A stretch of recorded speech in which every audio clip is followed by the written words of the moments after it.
What are Rockstar's plans after the release of GTA 6? Now, I don't want to run before we walk. Obviously, we're waiting for GTA 6 to come out, and that is the most pressing thing on everyone's mind when it comes to Rockstar games. However, I've seen so many theories and questions circulating online about what Rockstar intend to do after GTA 6 comes out, and where they're going to focus most of their efforts and attention. So thank you to Apple Crumble Enjoyer and my Discord is linked down below, for this video idea. And I think this is a topic that may not be at the forefront of everyone's minds, but it's definitely something that we've all thought about. Are we getting a Red Dead 3? Will there be a GTA 7? And what are Rockstar going to do? So the first thing I want to talk about in this video is the elephant in the room, which is that Rockstar are going to focus majority of their efforts, 99.9% of their efforts, on GTA Online, especially for the first year following release. Now, Grand Theft Auto 6 would not exist without GTA Online. Now, the fact that Take-Two/Rockstar have spent nearly $2 billion on the game, obviously that figure's up for interpretation, but let's say between $1 to $2 billion. The only reason they were able to do that was because of the revenue they made from GTA Online. There are a lot of theories out there about how GTA Online has ruined the GTA experience, and there is a lot of weight to that. I feel like we would have probably got some story DLC. In fact, we know we would have got story DLC based on the source code leaks we had if it wasn't for GTA Online. But in the same thought process, Rockstar wouldn't have been able to spend all the money that they have spent on GTA 6 without the financial backing of GTA Online, and therefore the investors of Take-Two Interactive, who of course are incentivized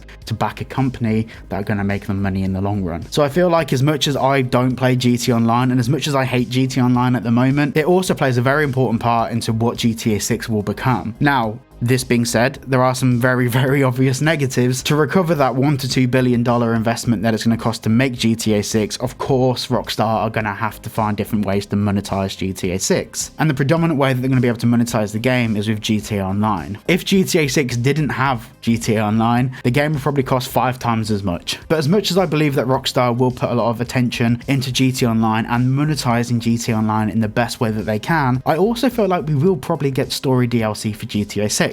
And the reason for this is purely based on life cycle. So GTA 5 was only supposed to last like 5 to 6 to 7 years. It wasn't supposed to be this much time between GTA 5 and GTA 6. The only reason it has been this long between them is because GTA 5 never died off. People continue to buy it and people continue to play online. Now, there's two elements to this. It could be that Rockstar and Take-Two were being greedy and saying, well, let's milk this for as long as we can. But I also feel like there's another side to it. Writing for GTA 6 began back in 2014, according to Dan Houser. They were writing different concepts and ideas. And of course, this was just literally some dude sat in an office or sat at home writing some scripts and some concepts. But the fact that GTA 5 and GTA Online did so well gave them one thing which Rockstar never have, which is time. In previous Grand Theft Auto releases, they have been a couple of years apart, maybe 5 years apart, but they have really been under crunch as a business. GTA Online managed to buy Rockstar some breathing space to actually work on a game and not rush it, and to make the game as good as it can be. Now, this being said, if GTA 6 comes out and we end up having like a cyberpunk thing again where the game just launches and it's just not ready, then I can retract everything I say in this video and I will hold my hands up and say I'm wrong. But I feel like with what Rockstar are aiming to do with GTA 6, GTA Online gave them the time that they needed to make it happen. Now, this brings us to launch day of GTA 6. What's going to happen on launch day? Well, on launch day, I reckon the game's going to sell extremely well. I reckon the sales figures are going to speak for themselves and everything's going to be fine. But there will be bugs and there will be glitches, because a game of that scale and that size will not be 1,000,000% perfect. GTA 5 had lots of bugs and glitches, so did GTA 4, and so did every GTA that followed before it. But now the good thing is, between like GTA 4 and GTA 5 and GTA 6 and Red Dead Redemption 2, we're able to get over the air updates and just to download some patches to fix some of these issues. So for the first couple of weeks / month of launch, we're basically going to be getting constant patches and updates just to fix some of the minor issues that will be in the game. And I don't think it'll be anything major. I just think that they're going to be little things like, oh, okay, this glitches out here,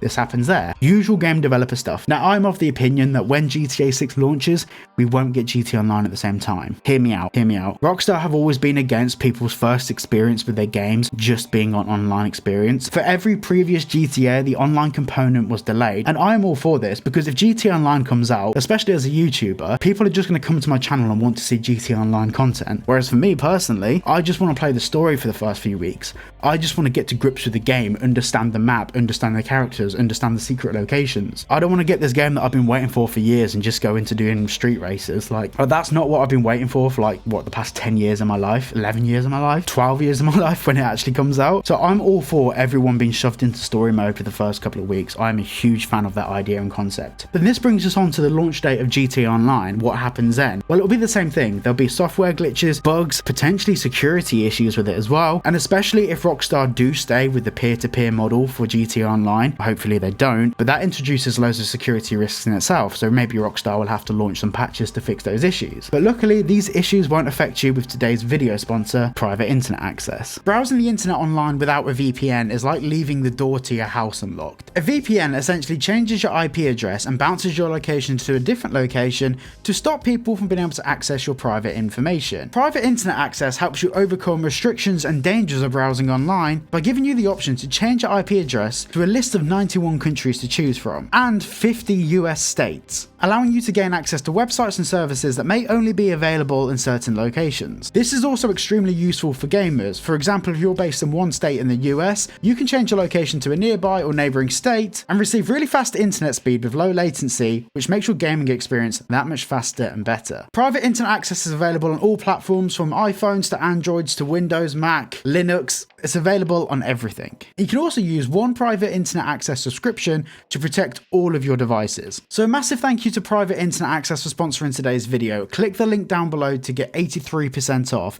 That's only $2.03 a month.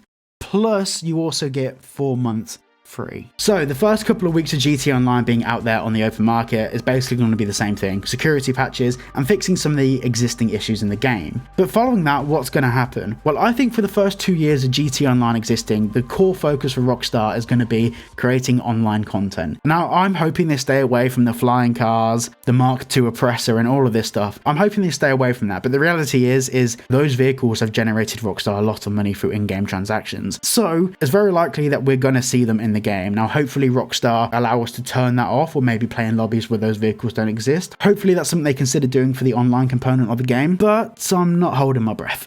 So following the first year or two of GTA Online content, what comes next? Well, I have two theories here. I feel like firstly, there is potential options for map expansions. At the moment, what we've seen from the mapping project, there doesn't appear to be anything at the top of the map. It could be that this is extending landmass. However, we don't know this for sure. This could just be an island model and we just don't know what's at the top yet. So I think it's safe to assume that we're pretty much 50-50 on that. However, I do think that with Vice City being so big and the surrounding areas being so big, just having Jason and Lucia's story happening in that map doesn't feel like enough. I reckon with a map of that scale, of that size, and with that much ocean and landmass, they could tell multiple stories of different characters. This is very similar to what they did with GTA 4. We had the Lost in the Dam DLC, we had the Ballad of Gay Tony. Ballad of Gay Tony was an insanely good DLC, and I'm hoping that Rockstar can utilize this landmass and this massive map to tell different character stories. This gives them the option to introduce DLC for different story modes that don't include map expansions. I feel like it's going to be at least 10 to 15 years before we see another game from Rockstar Games following the release of GTA 6. Now this begs the question, after DLCs for story mode and DLCs for online, what comes after that? I feel like GTA Online and GTA 6 as a whole will last for another 10 to 15 years. I don't think that Rockstar is going to make any movements apart from working on this for the next 10 years at least. But then what comes next? Well, in my opinion, I don't think they're going to work on a GTA 7, and I don't think they're going to work on Red Dead Redemption 3. The reason why I don't think they're going to work on a Red Dead Redemption 3, if we look at it chronologically, we have Red Dead Redemption 2, which is then followed on by Red Dead Redemption 1. We've covered a large time period of American history, so I feel like Rockstar have really covered the Red Dead Redemption series. And for Grand Theft Auto, I have no idea what they could possibly even think of doing for a GTA 7. So I feel like it's very likely that Rockstar will work on a new IP. Working on a new IP for Rockstar will be extremely risky because they have no idea if it will sell. They know it will sell to a certain extent because it's Rockstar. I mean,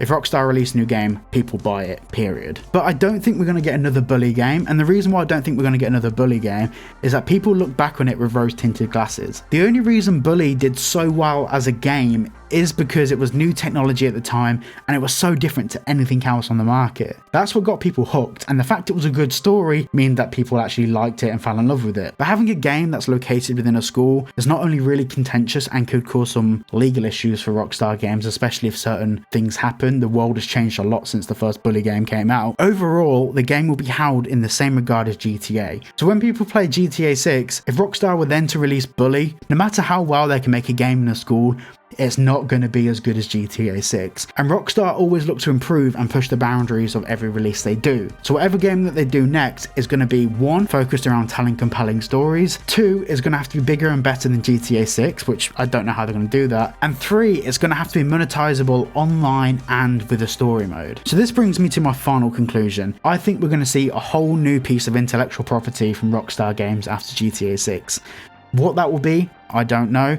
I feel like the way that they can tell stories is absolutely insane, so maybe it would be historically based, something like Red Dead Redemption series, just in a different time period with a different set of stories. But we know that Rockstar know how to tell compelling stories, and Red Dead Redemption 2, although the pace was relatively slow compared to Rockstar's other games, it was so compelling, so believable, and insanely good. So whatever Rockstar Games do after GTA 6, we know for a fact it's going to be insane. Thank you to Private Internet Access for sponsoring today's video, and thank you all so much for watching, and I will see you all in the next one.